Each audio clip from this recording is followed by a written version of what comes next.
আসসালামু আলাইকুম আমার কৃষক বন্ধুরা, যে যেখান থেকে আমার ভিডিও দেখতেছেন তাদের আন্তরিক ভালোবাসা ও শুভেচ্ছা। তো আজকে যে প্রতিবেদন ভিডিও নিয়ে হাজির হয়ে গেলাম আমাদের জামশাপুর মাঠ। এই যে আমার এক কাকা, এই যে মাস্টার কাকা কলাম আজ পিএস তুলতেছে, তার সাথে একটু কথা বলি।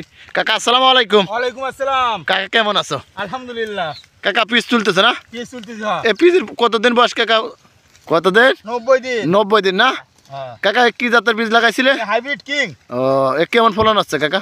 ফলন তো মোটামুটি ভালো, কিন্তু আগের বছরে এই 1.5 মন 2 মন করে হয়েছে পাখি শতাংশে। হ্যাঁ, কিন্তু এবার কমে মন খালি বন্ধ হবে মনে হয়, সম্ভবত মানে 1 মন করে হবে শতাংশে। 1 মন করে হবে। তাহলে পিজের খরচ কেমন আছে? পিজির খরচ তো যে পরিমাণ হয়েছে তার থেকে যে পিস পাবো আমি, তা আমার লাভ তো হবেই না, বরং লস। সরকার কি বাইরের থেকে আমদানি করতেছে নাকি? সরকার বাইরে থেকে আমদানি করতেছে বলেই তো আমাদের কৃষকের মাথায় হাত।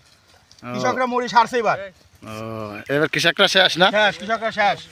তা কাকা যদি এরকম দাম চাইলে কৃষকের কি রকম লস হতে পারে? কৃষকদের এইরকম দাম যদি থাকে, এই 700-800 টাকা মন এরকম দাম থাকলে কৃষক অর্ধেক টাকা পাবে না।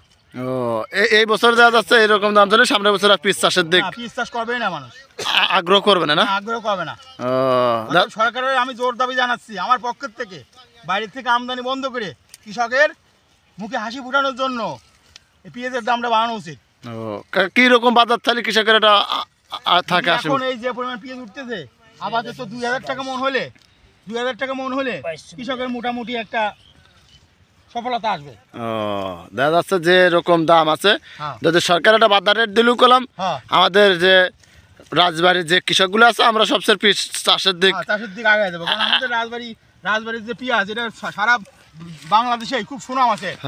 রাজবাড়ির পেঁয়াজ ঠিক এই রাজবাড়ির কৃষকের শেষ করে দিচ্ছে। রাজবাড়ির কৃষকের শেষ করে দিচ্ছে। তা দেখেন, তাই প্রত্যেকটা কৃষক এরকম লাইভে এসে সরকারের কাছে অনুরোধ করুক যে পেঁয়াজের দামটা বাড়ানো হোক এবং আমদানি বন্ধ করা হোক।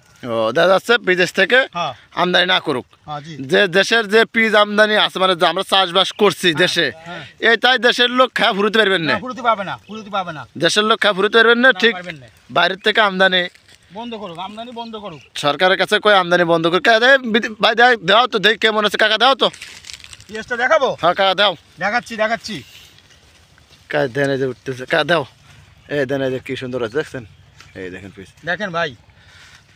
জিকির ভাই দাও, জিকির ভাই দেখাও। এই দেখেন সুন্দর হবে। তা কাকা আর কিছু বলবা? সরকারের কাছে কোনো দাবি টাবি সারের ওষুধের কি? সরকারের কাছে দাবির কোনো শেষ নাই। সার ওষুধের দাম কমাতে হবে। সার ওষুধের দাম কমালে ফসলের দাম যদি কম হয় তাহলে কৃষক বাঁচবে। সারের দাম বেশি না? সারের দাম বেশি। দেখেন এই যে এরা দেখছেন কৃষকরা, যে আমার কাকা আর আমার ভাই পাশে আছে, এরা কলাম ভালো কৃষক চাষবাস করে পিজেন। আমাদের রাজবাড়ির ভিতরে আমরা পিস চাষই করি আর পাট। তা আমরা কলাম এই দুটো চাষের দিকে আমাদের আগ্রহ থাকে। ঠিক আমাদের এই বছরে যে ফসলের দাম, আমাদের খরচ খরচা অতিরিক্ত বেশি হয়ে গেছে, আর এইরকম দাম থাকলে আমরা এই বছরে অনেক টাকা লসের মুখে কৃষকরা পড়তেছে। আর ওখান থেকে আমরা তোলা শুরু করে দিয়েছি ক্ষেতের পিস। এই যে ঈদ সামনে, সে ঈদের খরচটাও আমাদের এই পিস বেশি হইবেন না।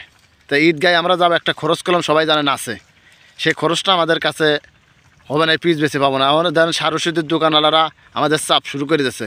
কি ভাই? হ্যাঁ, পয়লা বৈশাখ সামনে, হালকা তো শুরু হবে। দেখেন তা কাকা ভালো থেকে। আচ্ছা, জিকির ভাই ভালো থেকো।